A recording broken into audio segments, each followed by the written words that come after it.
കൽക്കി അവതാരം. അധർമ്മം ഇല്ലാതാക്കി ധർമ്മം പുനഃസ്ഥാപിക്കുവാൻ വേണ്ടി ഭൂമിയിൽ അവതരിക്കുന്ന അവതാരമാണ് കൽക്കി അവതാരം. കലിയുഗത്തിലാണ് കൽക്കി അവതരിക്കുന്നത്. ലോകാവസാനവുമായി ബന്ധപ്പെട്ട് ക്രിസ്ത്യ വിശ്വാസ പ്രമാണങ്ങളിലെ കാര്യങ്ങളും ഇസ്ലാമിക വിശ്വാസ പ്രമാണങ്ങളിലെ കാര്യങ്ങളും നമ്മൾ കഴിഞ്ഞ വീഡിയോകളിൽ ചർച്ച ചെയ്തു. ഇനി ഹൈന്ദവ വിശ്വാസ പ്രകാരം ലോകാവസാനവുമായി ബന്ധപ്പെട്ട് എന്തൊക്കെ കാര്യങ്ങളാണ് വരുന്നതെന്ന് നമുക്കൊന്ന് നോക്കാം.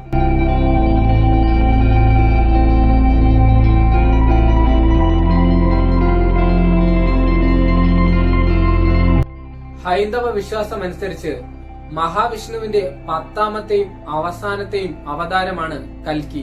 പുരാണത്തിൽ പറയുന്നത് കലിയുഗത്തിന്റെ അവസാന ഘട്ടത്തിൽ ധർമ്മം പുനഃസ്ഥാപിക്കുവാൻ വേണ്ടി കൽക്കി അവതരിക്കുമെന്നാണ്. കൽക്കി എന്നത് ഒരു സംസ്കൃത വാക്കാണ്. അനശ്വരത, അഴുക്ക് നശിപ്പിക്കുന്നവൻ എന്നൊക്കെയാണ് കൽക്കിയുടെ അർത്ഥം. ഹൈന്ദവ വിശ്വാസ പ്രകാരം 4 യുഗങ്ങൾ കണക്കാക്കപ്പെടുന്നു. അതിൽ 1ാമത്തെ യുഗം സത്യയുഗം. പ്രപഞ്ചത്തിന്റെ ആദ്യ യുഗമാണ് ഇത്. ഈ കാലഘട്ടത്തിൽ ധർമ്മവും സത്യവും മാത്രമായിരുന്നു നിലനിന്നിരുന്നത്.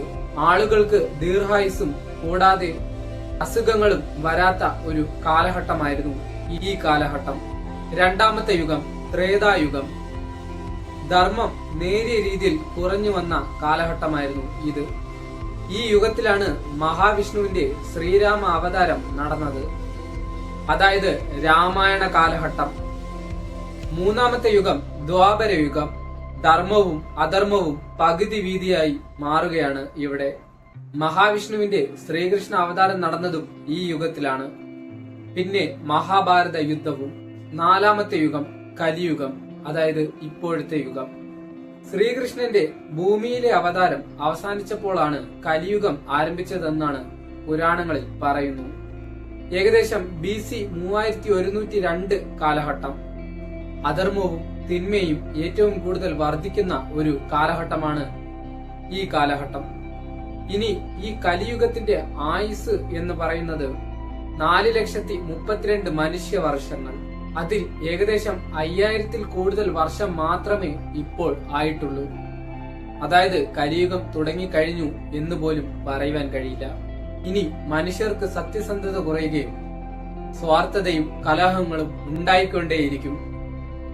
ഇങ്ങനെയൊക്കെയാണ് കലിയുഗത്തിന്റെ ഒരു പോക്ക്. മറ്റുള്ള 3 കാലചക്രത്തോടൊപ്പം കലിയുഗവും ചേരുന്നതോടെ ഒരു പ്രപഞ്ചചക്രം പൂർത്തിയാവുകയും വീണ്ടും സത്യയുഗത്തിൽ നിന്നും പുതിയ കാലചക്രം ആരംഭിക്കുകയും ചെയ്യുമെന്നാണ് കണക്കാക്കുന്നത്. അപ്പോൾ ഇതിലേക്ക് അന്ത്യം കുറിക്കുവാൻ വേണ്ടി വരുന്ന കൽക്കിയുടെ അവതാരം എങ്ങനെയായിരിക്കും, അതേക്കുറിച്ച് ഒന്ന് നോക്കാം. അതായത് കലിയുഗത്തിന്റെ അവസാന ഘട്ടത്തോടടുക്കുമ്പോൾ സംബാല എന്ന ഗ്രാമത്തിൽ വിഷ്ണു, യശസ്, സുമതി എന്നിവർക്ക് ഒരു മകൻ ജനിക്കും.